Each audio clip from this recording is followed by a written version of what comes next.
ठाकुरों का राज चलता है, क्योंकि उत्तर प्रदेश के चीफ मिनिस्टर भी ठाकुर हैं, योगी हैं मगर ठाकुर हैं।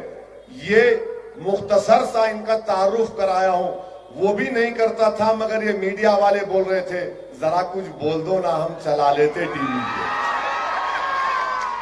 ये होगा। अब फिर मीडिया के लिए कह रहा हूं, होम मिनिस्टर हैदराबाद को आए।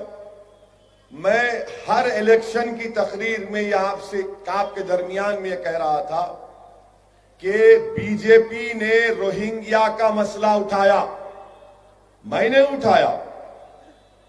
आप आकर हमारे को खुजाए तो खुजली आपको हो गई। आपके बीजेपी के एक आदमी ने कहा कि हैदराबाद की वोटर लिस्ट में 30,000 रोहिंग्या है। बोलना तो इन्हों बोल देते, मगर जब जवाब इनको मिलता असदुद्दीन ओवैसी और मंदलिस की तरफ से, तो जवाब का कोई नहीं दे, खामोश हो जाते। मैंने कहा अगर 30,000 है तो 1,000 नाम बता दो, और अगर 30,000 है तो अमित शाह क्या कर रहे? अमित शाह सो रहे थे दिल्ली में। 30,000 अगर रोहिंग्या के नाम वोटर लिस्ट में, तो इसका मतलब यह है कि इलीगल है। आप निकालो ना उनको, कौन रोक रहे आपको? फिर इनका ही एक आदमी बोल दिया कि पुराने शहर में पाकिस्तानी, रोहिंग्या, अफगानी है। अच्छा 100 तो निकालो, 100 तो बताओ कितने इलीगल है अफगानी और पाकिस्तानी, 100 निकाल के बताओ, देखो ये है। आप वो भी नहीं बताते। अब होम मिनिस्टर ये बोल रहे नहीं मेरे लिख के दो मेरे को। मैं कहीं को लिख के दूंगा?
तो ये गुफ्तगू की आगाज बीजेपी से हुआ।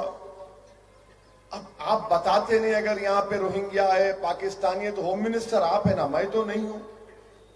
इसका कोई जवाब नहीं। और फिर आके बोलना कि हम हैदराबाद में अपना मेयर बनाएंगे।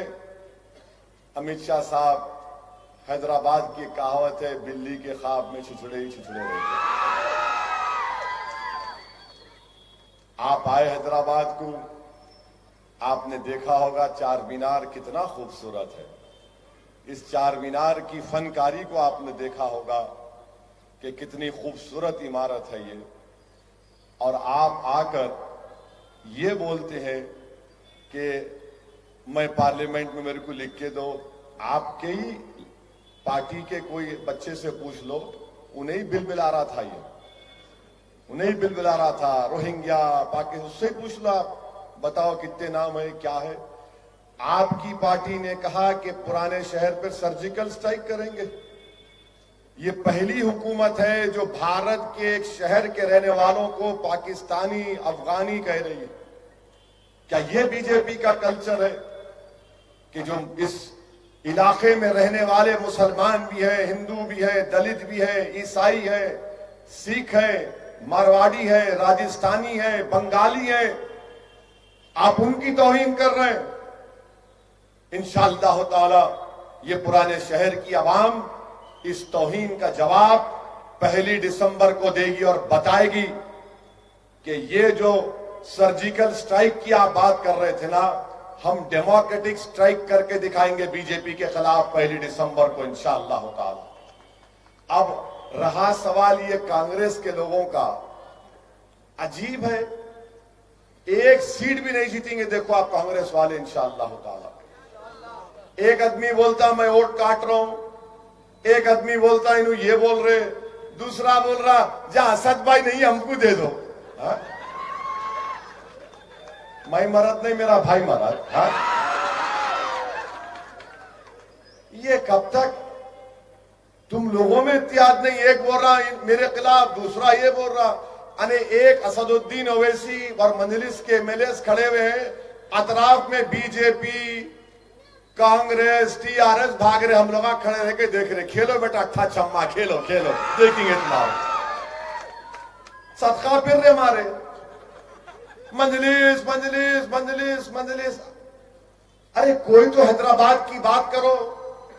हैदराबाद में सबसे बड़ा मसला पोल्यूशन का हो गया, मालूम आपको? जो लोग मोटरसाइकिल चलाते हैं उनको मालूम होगा कि घर जाकर जब नाक साफ करते तो इतनी कालिक निकलती नाक में से। पोल्यूशन की बात करना है, पोल्यूशन को कंट्रोल करना है, तो इन्हों हिंदू मुस्लिम का पोल्यूशन क्रिएट करना चाह रहे बीजेपी वाले। 6.5 साल से हैदराबाद में अमन है। मैं फिर से पूछ रहा हूं बीजेपी के लोगों से कि 2019 से अब तक बीजेपी ने हैदराबाद के लिए कितने पैसे दिए? सैलाब जब आया तो बीजेपी ने कर्नाटका को पैसे दिए, हैदराबाद को क्यों नहीं दिए? कर्नाटका में करोड़ों रुपए दिए, हैदराबाद में एक पैसा नहीं दिए। ये जो 10,000 रुपये हैदराबाद की आवाम को मिले वो मजलिस ने नुमाइंदगी की थी चीफ मिनिस्टर से। अगर मिलते पैसे मरकज से, नरेंद्र मोदी की हुकूमत से, तो कम से कम एक गरीब को 80,000 से 1 लाख रुपया मिलता था। मगर हैदराबाद से नफरत बीजेपी को है। जब ये मसलों को हम उठाते हैं तो बीजेपी आ जाती जिन्ना के ऊपर, बीजेपी आ जाती टेररिज्म के ऊपर, बीजेपी आ जाती फुला कल्चर के ऊपर। आखिर बीजेपी ने हैदराबाद के लिए क्या किया मरकज में रहकर? इसका कोई जवाब नहीं है। तो बहरहाल अजीज दोस्तों और बुजुर्गों, मुझे आपसे ही दरख्वास्त करना है कि डरने और घबराने की जरूरत नहीं है। 1 तारीख के दिन अपने एक वोट को इस्तेमाल करिए और जिस तरह से बिहार की आवाम ने मंजलिस के एमएलए को वहां पर कामयाब किया, इंशाअल्लाह ताला यहां पर भी हम अपने मंजलिस के उम्मीदवारों को कामयाब करेंगे। पोलिंग करिए, वोट डालिए, जितना हो सके वोट डालते रहिए, पोलिंग बूथ को जाइए।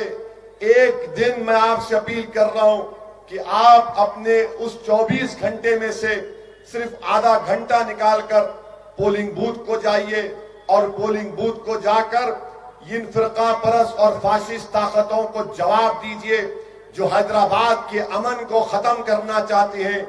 यहां पर वजीर दाखिला अमित शाह तो आए थे, मगर हाँ वो जवाब देने से कासिर रहे कि जब दिल्ली में फसाद हुआ था, एक वीडियो निकला था, 3 मुसलमान बच्चे रोड पर पड़े हुए थे, जिसमें से एक का नाम फैजान था।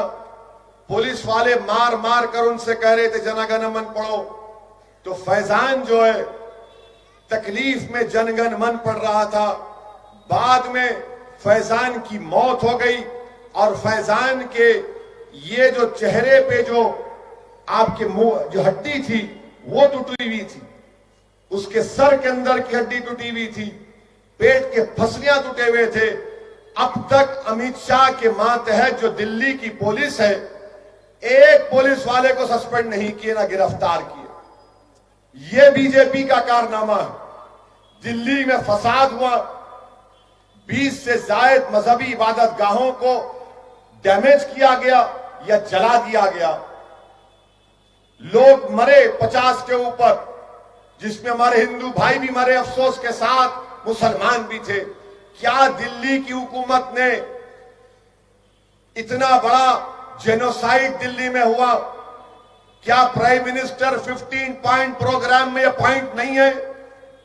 क्या होम मिनिस्ट्री के गाइडलाइंस में नहीं है कि जहां फसाद होता वहां पर सरकार जिसका घर जलता है, चाहे किसी मजहब का हो, जो मरता है, जो जख्मी होता है, उसको इमदाद देगी, कंपनसेशन देगी, एक्सग्रेशिया देगी।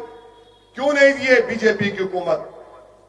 आज आकर आप हैदराबाद में हमको बता रहे हैं, हमको बोल रहे हैं दिल्ली भारत का दारुल हुकूमत, कैपिटल, वहां पर आपकी नाक के नीचे बदतरीन जेनोसाइड हुआ और आप आकर हैदराबाद में ये इनका कारनामा है। और बिहार में बीजेपी जीती नहीं, ये बड़ा मेहनत कर लिए, वहां भी बिहार में किए थे। बिहार में 2019 के पार्लियामेंट के चुनाव के बाद बीजेपी 222 असेंबली सीट जीती थी, 1.5 साल में 75 सीट पर आ गए। 1.5 साल में मित्रों 75 सीट पर आ गए असेंबली की आप। और आप समझ रहे नहीं मोदी बड़े पॉपुलर है, कोई पॉपुलर नहीं है। ये मीडिया आपको चढ़ा चढ़ा के, उनकी भी मजबूरी है बेचारों की,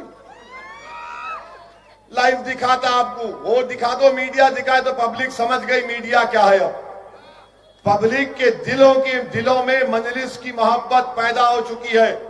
मैं सलाम करता हूं खास तौर से हमारी मां और बहनों को कि मेरे पास अल्फाज नहीं है, चाहे हमारी मां और बहनें सीमांचल की हो, कि सीमांचल की हमारी मां और बहनों ने मजलिस को वोट इसलिए दिया कि वो पुकार कर कह रही थी कि हैदराबाद से जो असदुद्दीन ओवैसी आया उसको सत्ता का शौक नहीं है, उसको इख्तिदार का शौक नहीं है, वो लड़ने वाला है, उसको वोट दे रहे हैं। और यहीं पर मैं जितने पैदल दौरे किया पिछले 10 दिन में, एक एक मुकामात पर जाने की कोशिश किया, मैं सलाम करता हूं हमारी मां और बहनों को कि जो मोहब्बत और जज्बे का उन्होंने इजहार किया, मेरे पास अल्फाज नहीं है। मैं किसी एक आलिम दीन के घर पर मिलने गया था तो पर्दे के पीछे उनके घर से आवाज आई कि असद मियां जाओ, हम तुम्हारे लिए, तुम्हारी पार्टी के लिए हर नमाज में दुआ करते हैं, हर नमाज में दुआ करते हैं, तहज्जुद में दुआ करते हैं, अल्लाह का जिक्र करके दुआ करते हैं, चाश की नमाज पढ़कर दुआ करते हैं। अब बताइए आप, जब इस तरह की दुआएं हो रही हैं, इंशाअल्लाह ताला अल्लाह की रहमत जरूर हमको कामयाब और कामरान करेगी। और हमारा मकसद हैदराबाद को तरक्की दिलाना है। हमारा मकसद हैदराबाद में जो इस तरह का सैलाब आया वो दोबारा ना आए, उसके लिए क्या इक़दामात करना है वो इक़दामात